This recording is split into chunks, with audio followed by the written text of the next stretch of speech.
Hello everyone. सो आज की इस वीडियो में हम मैथमेटिक्स से एक नया चैप्टर लेके आए हैं, डिटरमिनेंट्स। तो आज इस वीडियो में हम इंट्रोडक्शन देखेंगे इस चैप्टर का, और अच्छा चैप्टर है, काफ़ी ध्यान से इसे समझिएगा, समझ में अच्छे से आएगा। चलिए डेफिनेशन से स्टार्ट करते हैं इसकी। बहुत ध्यान से समझिएगा इसको। Every square matrix can be associated to an expression और a number which is known as it's determinant if A is equal to Aij is a square matrix of order n, then the determinant of A is denoted by det A और determinant of A। ठीक है, तो इस definition से हम क्या समझते हैं, बहुत ध्यान से इसको देखिएगा। सबसे पहले हमें ये जानना बहुत जरूरी है कि स्क्वायर मैट्रिक्स क्या होता है। थोड़ा शॉर्ट में आपको बताता हूँ स्क्वायर मैट्रिक्स क्या है। कोई भी एक ऐसी मैट्रिक्स जो कि 1x1, 2x2 या 3x3 ऐसी और भी हो सकते हैं, तो इनकी अगर ऑर्डर में हो तो वो स्क्वायर मैट्रिक्स है, और अगर स्क्वायर मैट्रिक्स है तो उसका डिटरमिनेंट भी निकाला जा सकता है। तो इसकी डेफिनेशन हमसे यही कहते हैं कि अगर एक स्क्वायर मैट्रिक्स हमें दे रखी है तो हम उसका डिटरमिनेंट्स भी निकाल सकते हैं। वही जो डिटरमिनेंट हम निकालेंगे स्क्वायर मैट्रिक्स का, वही हमारा आंसर होएगा। डिटरमिनेंट का जो आंसर आएगा वो वही होएगा।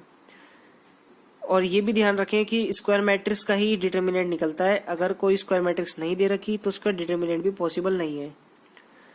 इसका जो डिनोट करते हैं हम कैसे करते हैं, डीईटी ए से भी कर सकते हैं, और इस तरह से हम स्ट्रेट लाइन खींच के भी और बीच में ए लिखेंगे, इस तरह से भी हम इसको डिनोट कर सकते हैं। ध्यान रखिएगा, इसको मॉड्यूलस मत समझना, ये मॉड्यूलस नहीं होता है स्टूडेंट्स, ये डिटरमिनेंट है, इसका सिंबल है। ठीक है, ये इसका बेसिक फॉर्म दे रखी है डिटरमिनेंट्स की, मतलब जो यूजुअली हम इसको डिटरमिनेंट का बेसिक फॉर्म जो लिखते हैं वो यही है कि A11 A12 up to so on, इस तरह से लिखते हैं। ये स्क्वायर मैट्रिक्स है एक, मतलब स्क्वायर मैट्रिक्स के का डिटरमिनेंट दे रखा है, मैट्रिक्स नहीं है, ये डिटरमिनेंट है। जिसके अंदर स्ट्रेट लाइन खींची हुई होती है वो डिटरमिनेंट होता है, जिसके अंदर ऐसे ये स्क्वायर की फॉर्म में मतलब स्क्वायर ब्रैकेट्स लगाए जाते हैं वो हमारा मैट्रिक्स होता है। ठीक है, स्क्वायर मैट्रिक्स का ही डिटरमिनेंट इस तरह से निकलता है। तो इन्होंने ये एक सिंपलेस्ट फॉर्म में इसको दे दिया है कि इसके एलिमेंट को देखते हैं हम। यहाँ पर A11 को एलिमेंट का नाम दिया गया है, A11 इसका एलिमेंट की पोजीशन है, ऐसी A12 भी एलिमेंट की पोजीशन है, ऐसी भी होते रहेंगे। तो हम इसको और अभी एलैबोरेट करके मैं आपको अच्छे से पूरा समझाता हूँ। आइए देखते हैं क्या होता है। तो हम यहाँ पर थे डिटरमिनेंट्स में, इसको हम DET से भी डिनोट कर सकते हैं, या फिर डिटरमिनेंट ऑफ ए इस तरह से लिख सकते हैं, या फिर हम इसको डेल्टा से भी डिनोट कर सकते हैं। एग्जाम्पल से समझाता हूँ आपको, बहुत ध्यान से देखिएगा। जैसे मैं कहूँ कि ए मैट्रिक्स मुझे दे रखी है 1 2 3 4, 2x2 की एक ये स्क्वायर मैट्रिक्स है। हमको स्क्वायर मैट्रिक्स का डिटरमिनेंट निकालना है, तो कैसे निकालेंगे, इस तरह से हम स्ट्रेट लाइन खींचेंगे, 1 2 3 4 एज इट इज लिख देंगे। ठीक है, तो इसका हम ये डिटरमिनेंट निकाल रहे हैं। डिटरमिनेंट कैसे निकलेगा, इसकी क्रॉस मल्टीप्लाई कर दीजिए बस। 4 1 जा 4, 3 2 जा 6, कैसे आएगा, -6 इज इक्वल टू -2। समझ में आया स्टेप। डिटरमिनेंट ऑफ ए हमने सबसे पहले 1 की 4 से मल्टीप्लाई करेंगे, -3 की 2 से मल्टीप्लाई करेंगे तो 6, क्रॉस मल्टीप्लाई हो गया तो हमारा -2 आंसर आ गया। बस, तो आंसर आ गया ये हमारा। इसी सिंपल सा डिटरमिनेंट इसे ही कहते हैं। यदि ये हमारा मैट्रिक्स अगर लिखी होती स्क्वायर मैट्रिक्स 3x3 की होती तो 1 2 3 4 5 6 7 8 9, ये हमारी क्या हो गया, 3x3 की मैट्रिक्स हो गई। 3x3 की मैट्रिक्स के अंदर थोड़ा अलग प्रोसीजर लगता है, समझाता हूं मैं आपको। सबसे पहले डिटरमिनेंट ऑफ ए लिखेंगे 1 2 3 4 5 6 7 8 9। तो उसका डिटरमिनेंट कैसे निकालेंगे, सबसे पहले ये क्या था हमारा A11 A12 A13 A21 A22, A23, A31, A32, A33। ये जो मैंने बात बोली है बहुत इंपॉर्टेंट बात है, इसके बिना क्वेश्चन सॉल्व करना आपको समझ में नहीं आएगा, तो इसलिए आपको ध्यान से पहले इसको समझना है। जो मैंने A11 बोला वो था 1, मतलब A11 वाले जो प्लेस है हमारा उस पे 1 वाला एलिमेंट पड़ा हुआ है, ऐसी A12 वाली प्लेस पे 2 एलिमेंट पड़ा है, ऐसी इस पे A13 पे ये एलिमेंट पड़ा है थर्ड, मतलब 3 है ना। तो ऐसी A21 पे 4 पड़ा हुआ है, ऐसी A22 पे 5 पड़ा हुआ है, A23 पे 6, ऐसी चलता जा रहा है ना। A33 पे स्टॉप है। तो ये बहुत इंपॉर्टेंट बात है, इसको ध्यान में रखिएगा। अब देखते हैं यहाँ पर हम फर्स्ट एलिमेंट को पकड़िए और इसका रो, इसकी जो कॉलम है और रो है, इसको छोड़ दीजिए, नेग्लेक्ट कर दीजिए। क्या कहा मैंने, ध्यान से फिर से देखिए, मैं आपको फिर समझाता हूं। A11 1 को यहां पर सबसे पहले लिखिए, क्या होगा, डिटर्मिनेंट ऑफ A1 लिख लिया मैंने यहां पर। फर्स्ट कॉलम फर्स्ट रो छोड़ दीजिए, 5 और 9 यहां पर कॉपी कर लीजिए, 5 9 6 8 कर लिया। यहां पर माइनस आएगा, माइनस का 2 बताऊंगा अभी कैसे आया। ये सेकंड रो फर्स्ट कॉलम छोड़ दीजिए, क्या बचा, 4 बचा, 9 बचा, 6 बचा, 7 बचा। तो यहां पर मैं लिख देता हूं 4 6 7 9। बहुत सिंपल है, कोई दिक्कत नहीं आएगी आपको। अब 3 को ले लिया मैंने यहां पर और इसको छोड़ा 4 8 5 7 को ले लिया, 4 5 7 8 ये हो गया। अभी पहले इतना समझिए मैंने माइनस क्यों लिखा। अभी आप आगे वाले आने वाले वीडियो में अभी मैं आपको समझाऊंगा कि माइनस और कोफैक्टर्स क्या होते हैं। अभी आप आगे जैसे से डिटर्मिनेंट चैप्टर पढ़ेंगे तो आप उसमें माइनस और कोफैक्टर्स भी पढ़ेंगे, उसकी एक्सरसाइज है हमारी एनसीईआरटी बुक में मैथमेटिक्स की। तो अब देखिए यहाँ पर मैंने जो डिटर्मिनेंट निकाला है ए का, किस तरह से निकाला है। सबसे पहले हमने पॉजिटिव 1 लिया है, फिर नेगेटिव 2 लिया है, फिर प्लस में हमारा पॉजिटिव 3 है।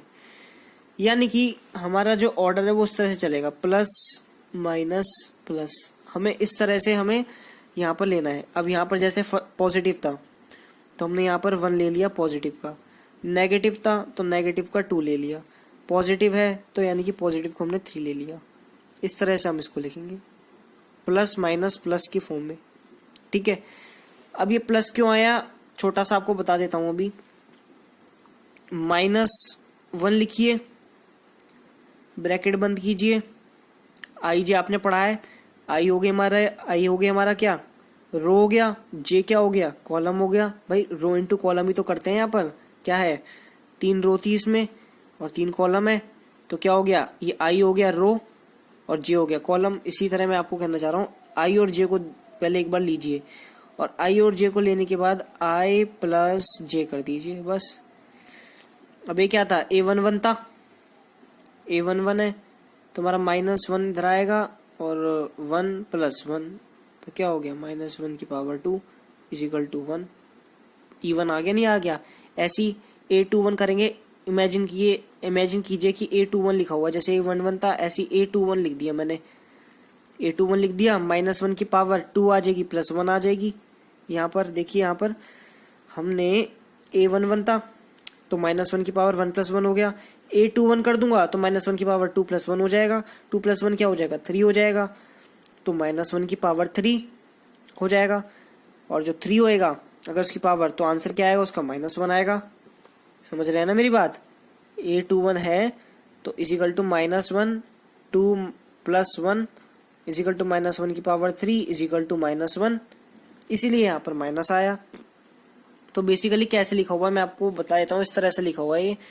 भाई -1 था, समझ रहे ना, -1 था, इसको मैंने क्या करा है, बस सिंपली -1 की मल्टीप्लाई कर दी है। मतलब -1 की पावर क्या था, 2 + 1 था जो 3 हो जाता है। फिर यहाँ पर ×2 था, ×2 और क्या था, बस फिर मैंने ये लिख दिया 4 6 7 9, सिंपल। अब भैया ये क्या है, 2 + 1 मैं ऐसे करूंगा तो यहाँ पर इसकी पावर 3 हो जाएगा, -1 आ जाएगा, तो -1 में मल्टीप्लाई 2 करूंगा तो माइनस का 2 आ जाएगा, नहीं आ जाएगा, इसलिए ये इस तरह से मैंने लिखा हुआ है। अब इसका सॉल्यूशन देखते हैं क्या है पूरे का। अब इसको सॉल्व भी तो करके देखेंगे ना, देखिए ध्यान से। ये था, मैंने इसको यहाँ पर ही रख दिया आपके सामने, बहुत ध्यान से देखते जाइएगा, बस समझ में आएगा।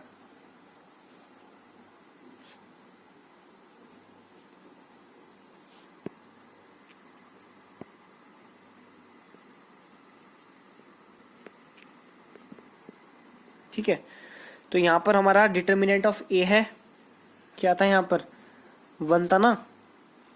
अब देखिए यहाँ पर 1 लिखो और इसकी क्रॉस मल्टीप्लाई कर दो। 1 ब्रैकेट में 9 5 जो 45 माइनस 6 8 जो 48। ठीक है, ऐसी हमारा क्या था -2 है, -2 लिखेंगे। फिर 9 4 जा 36 माइनस का आएगा, 9 4 जा 36 माइनस 7 6 जा 42, तो लिख देंगे यहाँ पर 36 माइनस 42। ऐसी अब ऐसी सिंपल इसका कर देंगे बिल्कुल। देखिए मैं कर देता हूँ यहाँ पर 3 8 4 जा 32 माइनस 7 5 35, तो इजिकल टू क्या आ गया हमारा डिटर्मिनेंट ऑफ ए 45 48 में से 45 माइनस करेंगे तो कितना आएगा 3 आएगा माइनस का। ठीक है, यहाँ पर देखिए ध्यान से 42 में से 36 माइनस करना है हमको। 42 में से 36 माइनस कर देंगे ऐसे। 12 में से 6 गया तो 6 1, तो क्या आ गया हमारा -2 था, मल्टीप्लाई में माइनस का 6 आ गया, माइनस का 6 3। समझ में आ रहा है ना। 35 में से 32 माइनस करेंगे तो कितना आ जाएगा माइनस का 3 आ जाएगा। अब इसको सिंप्लीफाई कर लीजिए, minus minus plus, minus minus plus हो गया। 3 6 में से 12, 6 2 से 12 हो जाएगा, और प्लस माइनस माइनस 3 3 से 9 हो जाएगा, और हमारा माइनस का 3 है, 12 जाएगा तो कितना बचेगा हमारा, है ना। 12 में से भाई 9 को सब्ट्रैक्ट करोगे तो 3 बचेगा, तो हमारा 3 से ये कट गया, तो हमारा क्या आ जाएगा determinant of A is equal to 0। ये डिटर्मिनेंट का आंसर हो गया, वैल्यू हो गई डिटर्मिनेंट की क्या है, ऐसे हम निकालेंगे। Thank you everyone.